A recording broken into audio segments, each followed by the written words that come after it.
मेरा नाम है यश भदौरिया और मैं आज आपको बताने वाला हूँ कि मर्न स्टैक डेवलपर और फुल स्टैक डेवलपर में क्या डिफरेंस होता है।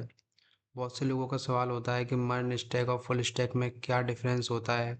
दोनों में सेम लैंग्वेजेस सीखी जाती हैं, तो आज मैं आपको ये आपका जो डाउट है उसे क्लियर करने वाला हूँ। तो वीडियो को पूरा देखें, नहीं तो वरना आपको समझ में नहीं आएगा।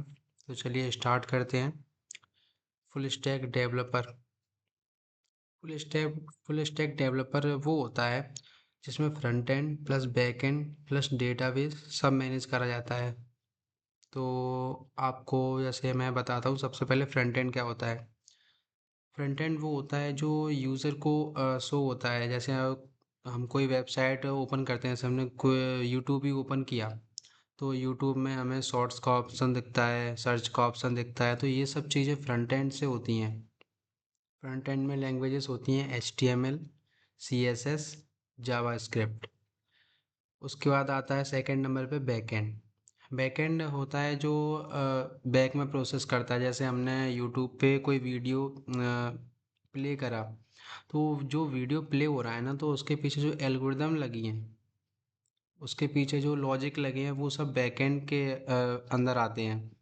तो ये बैकएंड हो गया। बैकएंड में बहुत सारी लैंग्वेजेस होती हैं, जैसे नोड जेएस, रिएक्ट, जावास्क्रिप्ट। कहाँ जावास्क्रिप्ट फ्रंट एंड और बैक एंड दोनों में यूज हो सकती है। बैक एंड में हमारी आती है react, node JS, express JS. और तीसरे नंबर पे आता है हमारा डेटाबेस। डेटाबेस बहुत सारे डेटाबेस होते हैं, Mongo dB, my SQL. Database का मतलब होता है कि हम कोई वेबसाइट बना रहे हैं, उसमें जो इंसान लॉगिन हो रहा है, जो उस वेबसाइट में कुछ भी देख रहा है, उस वेबसाइट में जो भी कंटेंट डाला है, वो कहाँ स्टोर होता है, वो सब चीज़ें स्टोर होती हैं हमारी डेटाबेस में। तो वो डेटाबेस होता है। तो फुल स्टैक डेवलपर होता है front end plus back end plus database. इन तीन चीज़ों से मिलकर फुल स्टैक डेवलपर बनता है।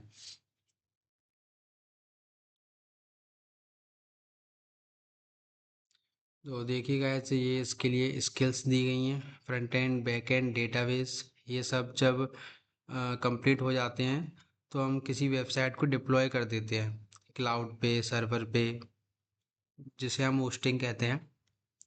उसके बाद सेकंड नंबर पे आता है कि हमारा मर्न स्टैक क्या होता है। फुल स्टैक तो हमने देख लिया, अब मर्न स्टैक क्या होता है। मर्न स्टैक होता है फुल स्टैक का जावा स्क्रिप्ट बेस्ड कॉम्बो।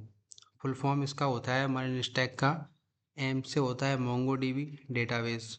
ई से होता है एक्सप्रेस.js, जो बैकएंड में यूज़ होता है, मैं आपको बता चुका हूँ। आर से होता है रिएक्ट जेएस, जो फ्रंट एंड में यूज़ कर सकते हैं। एन से आता है नोड जेएस, जो बैक एंड रन टाइम में होता है। और इसमें बेसिक डिफरेंस, फुल स्टैक, मर्न स्टैक। फुल स्टैक एक रोल है और मर्न स्टैक एक टेक्नोलॉजी स्टैक है। फुल स्टैक मल्टीपल लैंग्वेजेस हो सकती हैं, फुल स्टैक में मल्टीपल लैंग्वेजेस हो सकती हैं, और मर्न स्टैक में सिर्फ जावा स्क्रिप्ट होती है। मर्न स्टैक जावा स्क्रिप्ट को ज़्यादा प्रेफर करता है क्योंकि जावा स्क्रिप्ट यूज़र फ्रेंडली होती है और सिंपल होती है। और जावा स्क्रिप्ट के ज़रिए हम ज़्यादा से ज़्यादा वर्क कर सकते हैं। और इसके बाद थर्ड पॉइंट है, बैकएंड में जावा, PHP, पाइथन हो सकता है। इसमें सिर्फ नोड जेएस और एक्सप्रेस, मर्न स्टैक में नोड जेएस और एक्सप्रेस जेएस से काम हो जाता है हमारा। तो ये सिंपल होती है MERN stack. Full stack broad category और MERN stack popular JavaScript stack. Broad category मतलब बहुत सारी कैटेगरी होती है, मल्टीपल। हर मर्न डेवलपर फुल स्टैक होता है, पर हर फुल स्टैक मर्न नहीं होता। इसका मतलब ये है कि जो मर्न स्टैक डेवलपर होता है ना, उसे हम फुल स्टैक डेवलपर कह सकते हैं, क्योंकि मर्न स्टैक डेवलपर के अंदर वो सारी लैंग्वेजेस आ जाती हैं जो फुल स्टैक डेवलपमेंट के लिए ज़रूरी हैं। पर जो फुल स्टैक डेवलपर होता है ना, वो मर्न स्टैक नहीं होता है, क्योंकि मर्न स्टैक के लिए कुछ लैंग्वेजेस ज़्यादा यूज़ करनी पड़ती हैं।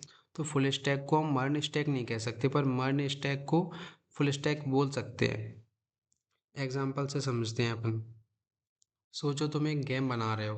फ्रंट एंड में गेम का लुक, बैक एंड में गेम के रूल्स जो मैंने बताए थे लॉजिक्स, डेटाबेस में स्कोर टाइम, मतलब वो गेम में कितना स्कोर तुम करते हो वो सब स्कोर डेटाबेस में स्टोर होता है।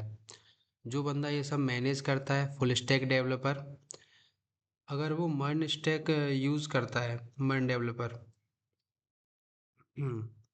Career scope,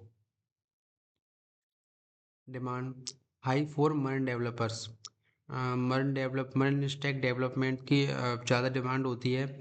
jobs plus freelancing बहुत सारी फ्रीलैंसिंग वेबसाइट्स होती हैं जहाँ इंडिया या इंडिया से बाहर के लोग वर्क करने को देते हैं।